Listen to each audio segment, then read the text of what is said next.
Okay, you may be seated. Resume Dr. Step cross-examination.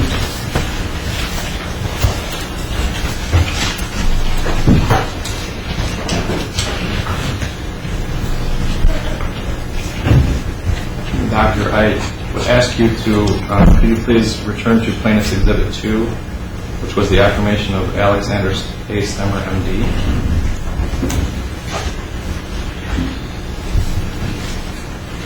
Doctor, could you turn to paragraph 17 of that agreement, Plaintiff's Exhibit 2?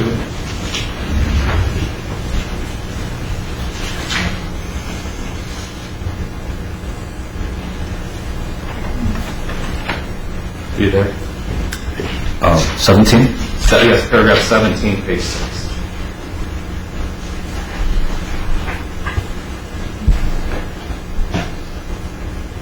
At the bottom of paragraph 17 on the left-hand side, you'll see the sentence that starts with, in order to provide the services required by the agreement, medical specialist is designated Daniel Smith, M.D., with whom it has entered into a letter of intent to provide both administrative services required by the agreement as well as clinical infectious disease care to patients at community foundation hospitals as a medical specialist employed physician. You see that sentence? Yes. Okay. When was the letter of intent with Dr. Smith signed by both parties? I don't know the date.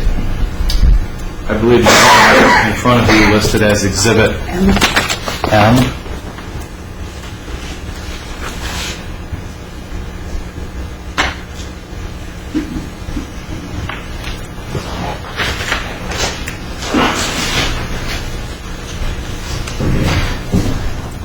Your Honor, may I see you have?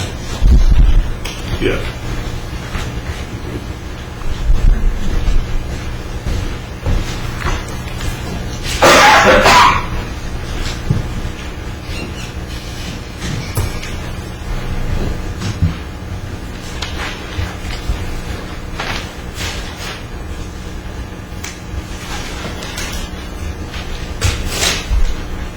Doctor, do you have Exhibit M there?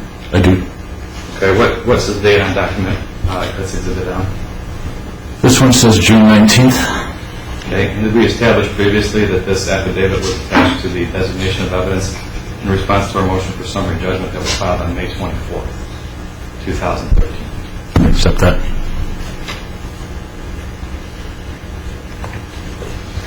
Doctor, I think I've handed you previously what was Exhibit number 3, which is the affirmation signed by you that was attached to the petition for a preliminary injunction.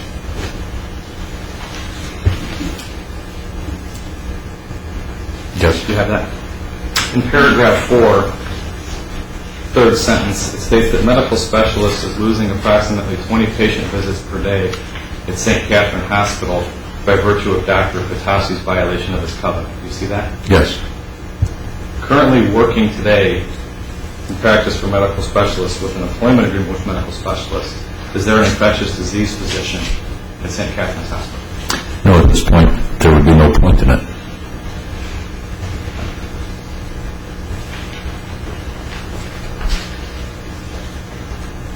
Is it difficult to be losing patients at St. Catherine Hospital by virtue of Dr. Patassi's violation of his covenant if there is no employed infectious disease doctor at St. Catherine's Hospital? If there were or there weren't, we'd be losing 20 patients a day because Dr. Tassi is an excellent physician with excellent staff relations and a long-standing engagement there, well received in that environment. And so nobody is going to refer to a medical specialist physician until Dr. Atassi is out of there. In any event, medical specialist right now does not have one, correct or incorrect? Medical specialist at this moment does not have a doctor at St. Catherine. And Doctor, I want you to look at paragraph 6. The same document refers to Drs. Leos and Dr. Sethi. The last sentence states that the effect on medical specialists of this violation is serious and significant, and the number of pulmonary patients its physicians treat has fallen dramatically. When you say its physicians treat, you refer to medical specialists, do you not? Yes. Does it currently have an employment agreement and a practicing physician in pulmonary medicine at Community Hospital in Munster? With Dr. Dumont. Does Dr. Dumont have an employment agreement with medical specialists in PC? He has the letter of intent. He is effectively employed. We're just waiting to work out the final details of the appropriate and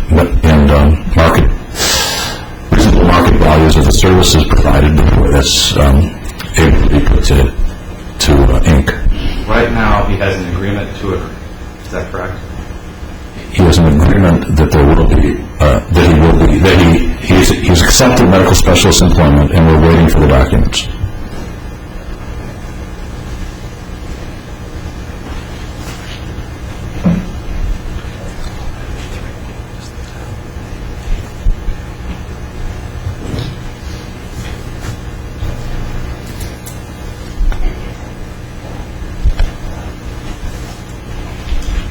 Dr. Stummer, Dr. Len Bucciolato, where does he conduct most of his inpatient practice?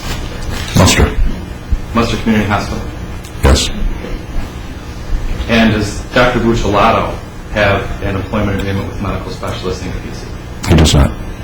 Is he, in fact, a Franciscan employee? Yes. Dr. Sloter, where does he do most of his practice? Munster Community Hospital. Does Dr. Sloter have an employment agreement with medical specialists in PC? He does not. For both of those doctors I just mentioned, Bucciolato and Sloter, neither of them have letters of intent. That's correct.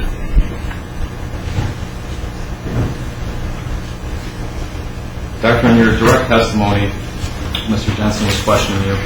You stated that medical specialists would suffer irreparable harm in the form of lost income now and in the future, and I think also talked about that other doctors coming in would have difficulty establishing a practice. Is that correct? That's correct. When a doctor, and in your experience with medical specialists in PC, which you've run and operated in one capacity or another since its inception, is there a method of calculating what charges doctors earn for various procedures that they perform?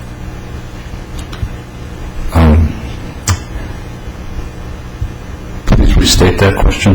In your experience with medical specialists in PC in one capacity or another since its formation, I think in 1981, do you know if there is a method for calculating the charges that a doctor would bill for and earn related to various procedures, patient visits, coverage of patients in the hospital? Is there a way to calculate those amounts? Well, the amount that you charge for each service is dictated by pre-existent insurance company and contracts and Medicare fee schedules, Medicaid fee schedules that pay at a specific rate. So that doesn't require any calculation at all. That's a reference to a pre-existing contract. Is that the question you're asking? That is. Thank you.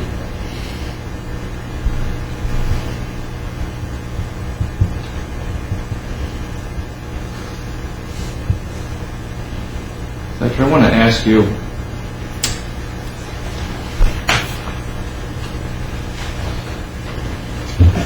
did you have discussions with Franciscan concerning whether the purchase would be an asset purchase or a stock purchase, leading up to the asset purchase agreement? Both were discussed.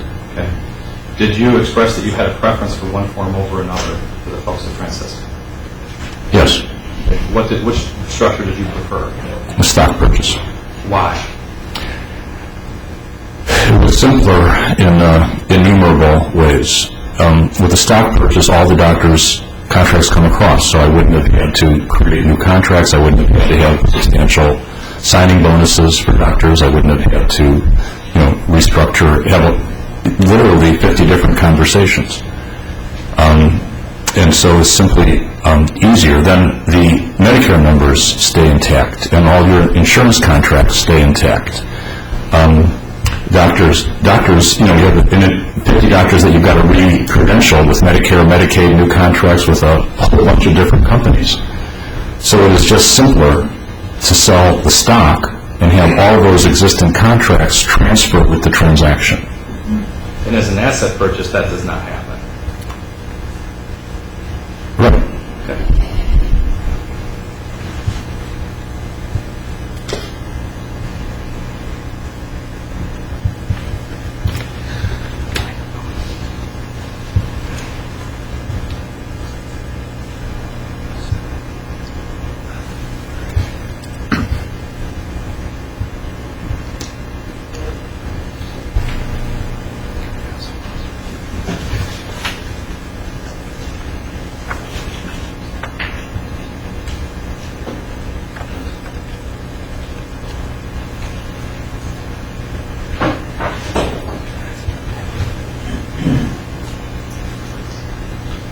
how many employed physicians with employment agreements are working at medical specialists in PC today?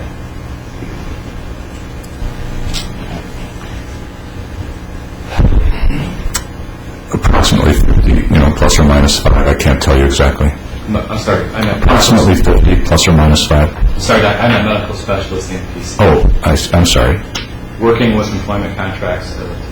Well, working with employment agreements, we have all those that I indicated with Dr. Shi starting October 1st. The final medical specialist contracts will trail, but will be effective retroactively. Then the sale of the company became effective roughly October 1st, 2012, is that correct? Yes. And it's been 10 months since that sale was effectuated, is that correct? Yes. That's all I have. Thank you. You redirect, Mr. Judge. Yes, sir. Thank you. Were the medical directorships that have been marked and identified into evidence that include medical specialists as a contracting party assumed by Franciscan Alliance as a result of the asset purchase agreement? Well, the contract stayed in the name of medical specialists. And why did they stay in the name of medical specialists? Because the contracts are granted by executives of hospitals that are in systems competing with Franciscan, and we're more comfortable in maintaining existing relationships with those contracts within medical specialists. Now, were the employment contracts that we've also marked and identified here today of the plaintiffs, Dr. Sethi, Dr. Laos, Dr. Patel, and Dr. Tassi, also included in Schedule 1.1C of the asset purchase agreement? I don't have an independent recollection of that. Okay. Do you have the asset purchase agreement? Yes. Will you turn to Schedule 1.1C? You know what little number is there? Yeah, it's in the middle of the page. Well, I mean, the pages seem to have small numbers in the lower right-hand corner.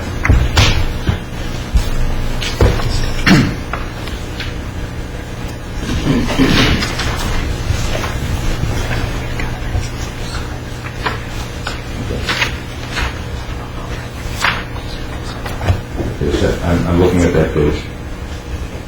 And let's, for instance, look at exhibit number S, Schedule 1.1C, page 29. And is Dr. Sethi's employment contract listed as one of the assumed contracts? Yes. Was Dr. Sethi's contract, in fact, assumed by the Franciscan Alliance? No, I don't believe so.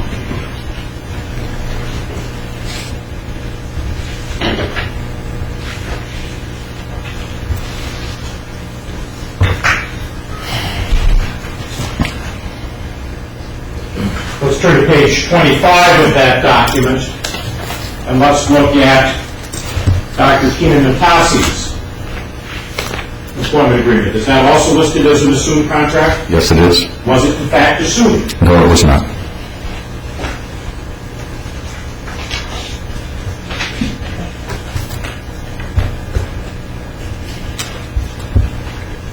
Let's look at page 24.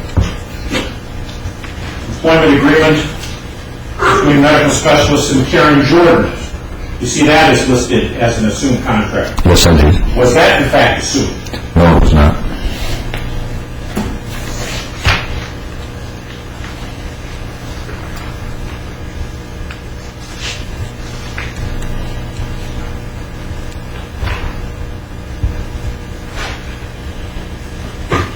Let's look at page 29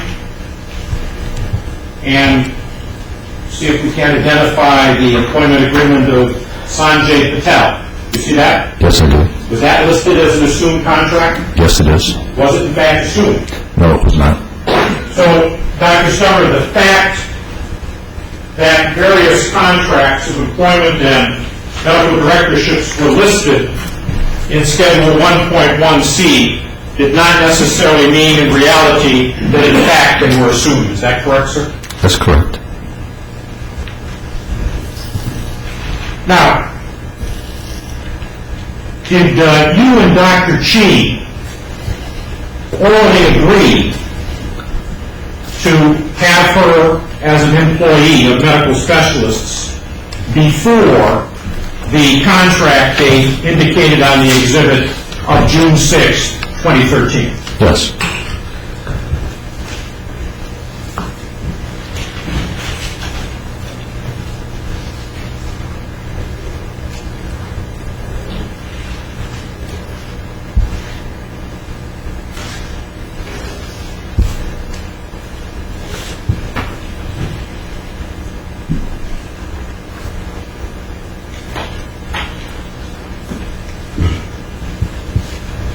Do you know, Dr. Stemmer, whether counsel for Doctors Laus, Sethi, Patel, and Atassi insisted that they remain employed by medical specialists, PC, during the remaining term of their employment agreements before June 30th, 2013? I do know, and he did insist that they remain employed by medical specialists.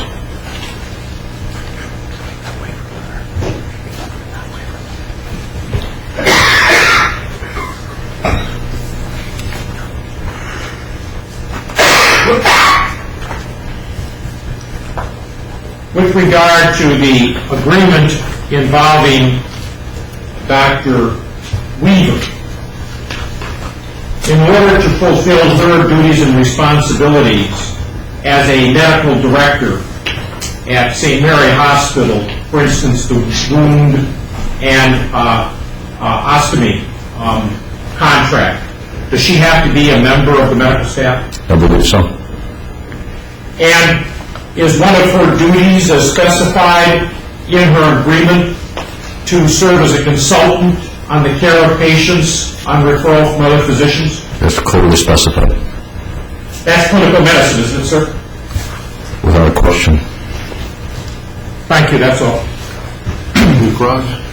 Dr. Stemmer, Jonathan Holm on behalf of the plaintiffs. No.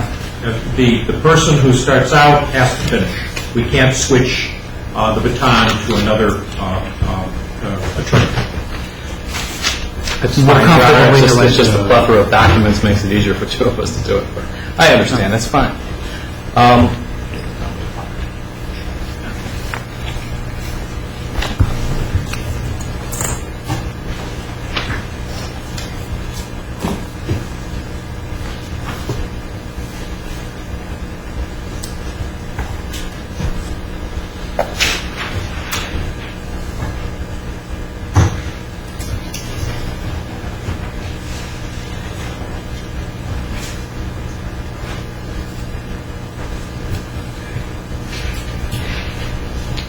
Doctor, I'm going to hand you what I've marked for identification as Plaintiff's Exhibit 4.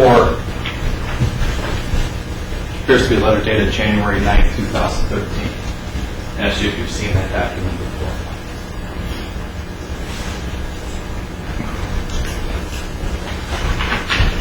Yes, I have.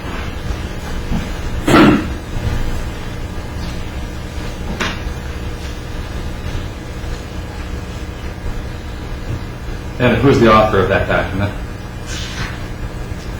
I believe it's you. Okay. Doctor, can you read starting with the last full paragraph on the first page of that letter, beginning with the words David's letter? David's letter of yesterday leads me to believe that there is a misunderstanding on this last point. Please allow this letter to clarify and to serve as notice to medical specialists, Inc. PC, that as a result of the asset purchase agreement, it is in material breach and default of its obligations under the employment agreements with my clients, including but not limited to its obligations to, do you want me to continue? Yes, please. Number 1, in quotes, employ, end quotes, my clients according to Article 1, Section 1.1 of the employment agreements. Provide office facilities according to Article 2, Section 2.1 of the employment agreements. 3, provide billing and collection according to Article 2, Section 2.2 of the employment agreements. 4, provide employee benefits according to Article 3, Section 3.2 of the employment agreements. And 5, provide shareholder status according to Article 3, Section 3.6 of the employment agreements. Doctor, do you take some of the meaning of this letter, and it does contain multiple points, to state that the doctors would continue working but were not waiving any claim that Medical Specialists Inc. PC had materially breached their employment agreements with the doctors? I'm sorry, ask that again. You take this letter, do you understand this letter to impart the information that the doctors will continue working at Medical Specialists Inc. PC, but that they do not waive their right, because they do not waive their rights that the contracts were breached? Is that how you understand that to read? It's not how I understand the letter. Do you believe that they're continuing to work, the medical specialists, after the asset purchase, that they somehow waived their right to claim that their contracts were breached by the asset purchase agreement? I believe they continue to work because they continue to get paid. And they had a contract to work, and they lived up to that contract, and Medical Specialists lived up to its end of the contract. And I believe that your points 1 through 5 are in error. So in other words, you give no credence to this letter? Oh, I'll give credence to your statement that they'll continue to work under the terms of their contract and get paid. And under my statement that we do not waive the fact that the contracts have been materially breached. You see that, don't you?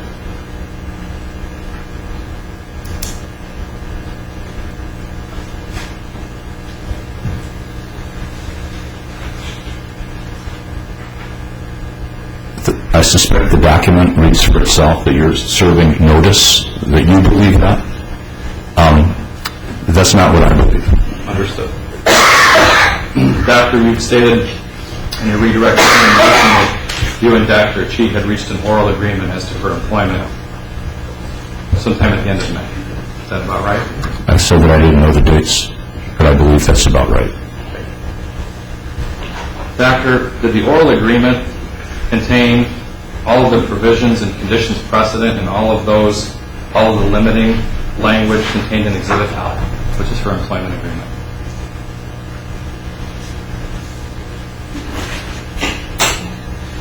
Exhibit L? Yes.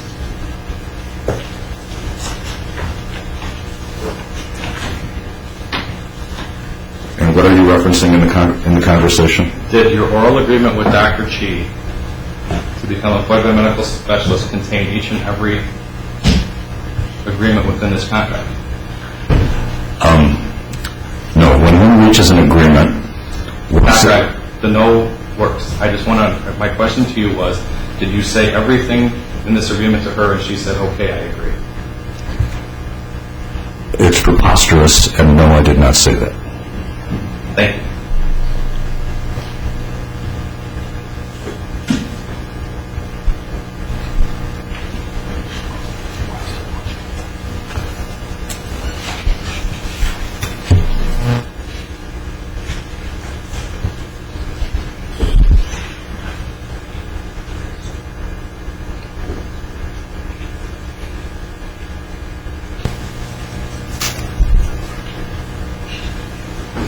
Doctor, when did Dr. Denise Weaver finally enter into an assignment per contract with Franciscan Alliance? I don't know the date. Was it after the close of the asset purchase agreement? Yes, I believe so. And her agreement was also listed in Schedule 1.1C that her employment agreement would be transferred to Franciscan. Is that right? Yes. And unlike Doctors Leo, Sethi, Tassi, and Patel, she did ultimately consent, but she did not do so before October 1st, 2012. That's correct. That's all I have. Thank you. Nothing. Doctor, thank you. Your Honor, I'm going to offer Exhibit 4. I think I forgot to do that. We now have one of the subpoenaed positions in the plaintiff's case, who has now appeared. We're willing to allow counsel to take him out of work. Do you have any objections to the Exhibit 4 they want? No.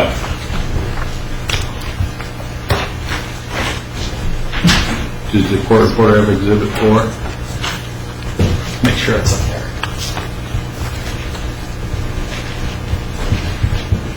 I think it's a letter dated.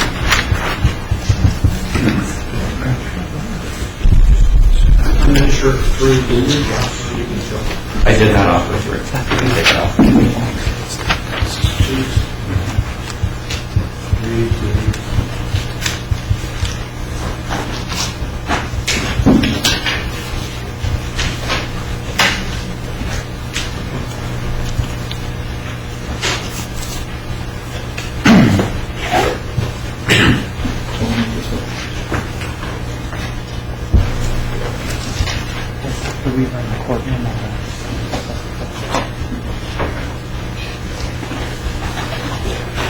She's not here now, is she?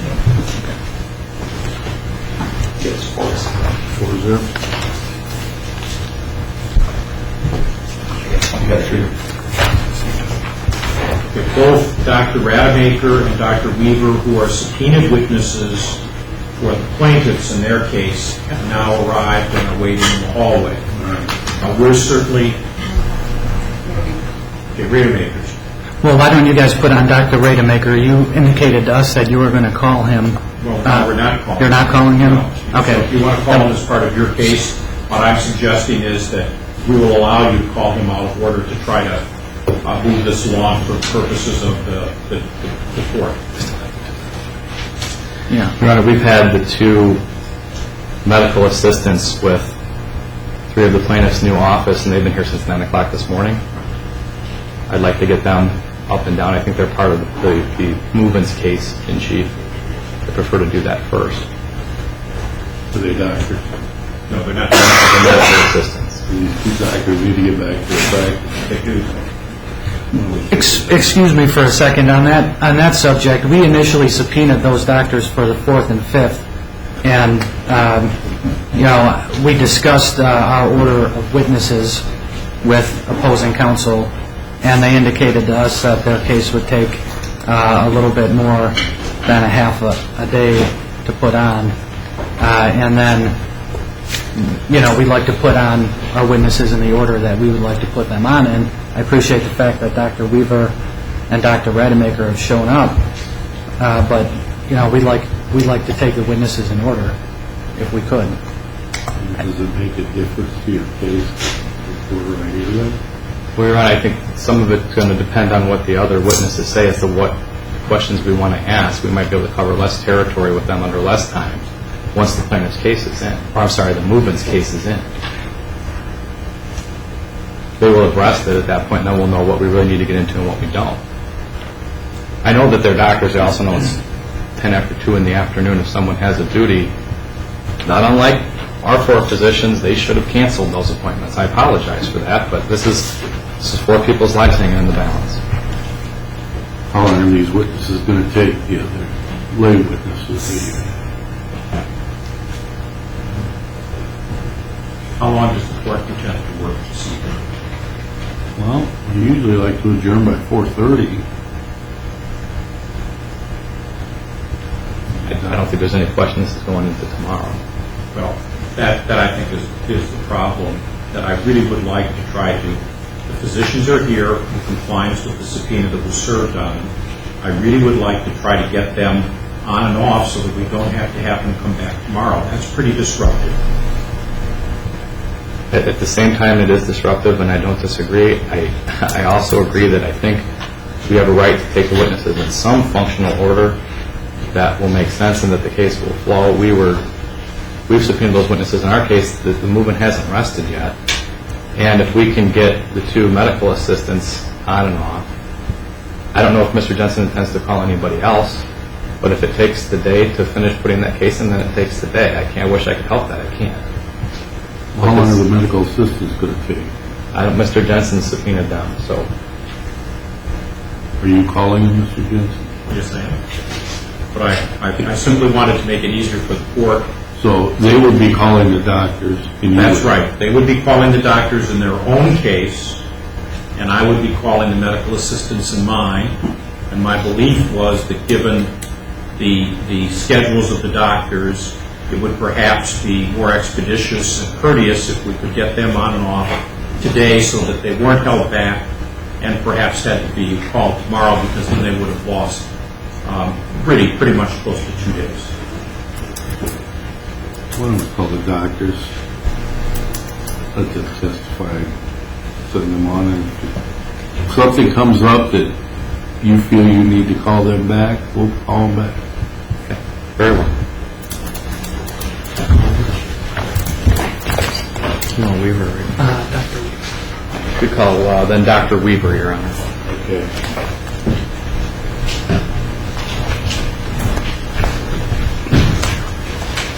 Can we have closed session? Yeah.